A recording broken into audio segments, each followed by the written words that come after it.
Welcome to www.immortals.today, where immortals hide no more. Hi, my name is Michael So.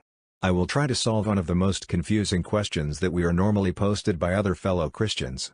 Many are easily offended if you share that we are not supposed to die a physical death. Many finds it hard to believe that immortality is a true gospel from Christ. They will be quick to pour cold water with this question, to create doubt over the gospel of immortality. They will usually ask, is it God's will that we should live forever in this world? Or, how can we live till He comes again? John 17 is a record of a prayer made by Jesus. It is known to be the highest priestly prayer. It is here where Jesus was about to be betrayed by His betrayal, and yet, He found time to pray an important prayer for us all. Yes, He was praying for us, who are alive today, with this special prayer found in John chapter 17. John 17:15, I do not ask that you take them out of the world, but that you keep them from the evil one. We know that Jesus would not pray such prayer, if it is not His Father's will, to pray that we are to be kept in this world, and kept away from the evil one in this world. It is the same, Jesus would not pray for us to be sick or to be miserable in this world. He won't pray such prayer, as it is not God's will. He will only pray for things that are in accordance to His will. Likewise, He won't pray for us to stay, if it is not His will for us to stay.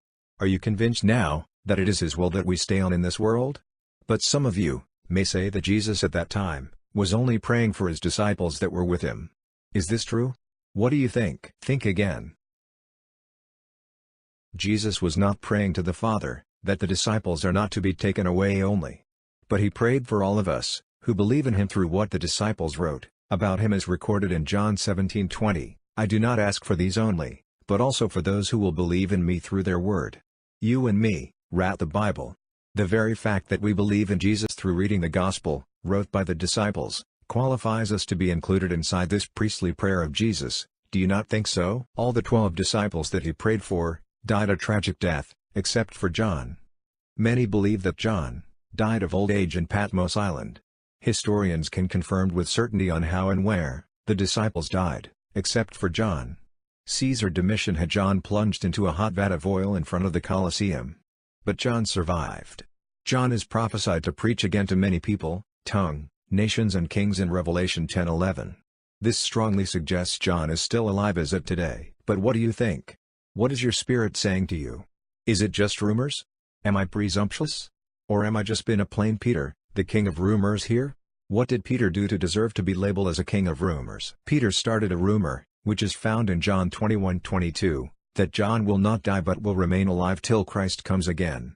Jesus corrected this, by clarifying that He did not say so in John 21:23. The underlying principle is that Jesus cannot force us to accept His prayer, for us to stay on in this world. He cannot force us to be immortals, to stay in this world. We need to decide if we believe in Him, believe in His prayer for us. We need to come on board to accept His prayer. This is consistent with Psalm 91:16. He wants to please us with long life. But we need to be on board with the understanding that we are the one that decides to stay in this world. He cannot force us to stay on. He offered to us, but it is all up to us to accept it by believing in His word. Just as it is up to all the disciples to believe in what Jesus prayed for them. He cannot impose on them. I believe, beloved John did. And some of you, who are standing here, will also not experience death as explained by Jesus in Matthew 16:28. In conclusion, I submit to you, that Jesus came to redeem us. To do so, He needs to reconcile us back to God, and restore what we lost in the Garden of Eden. Day 1. It is God's will to provide immortality to mankind. He provided the tree of life to Adam and Eve. This is recorded in Genesis 2:16 and 17.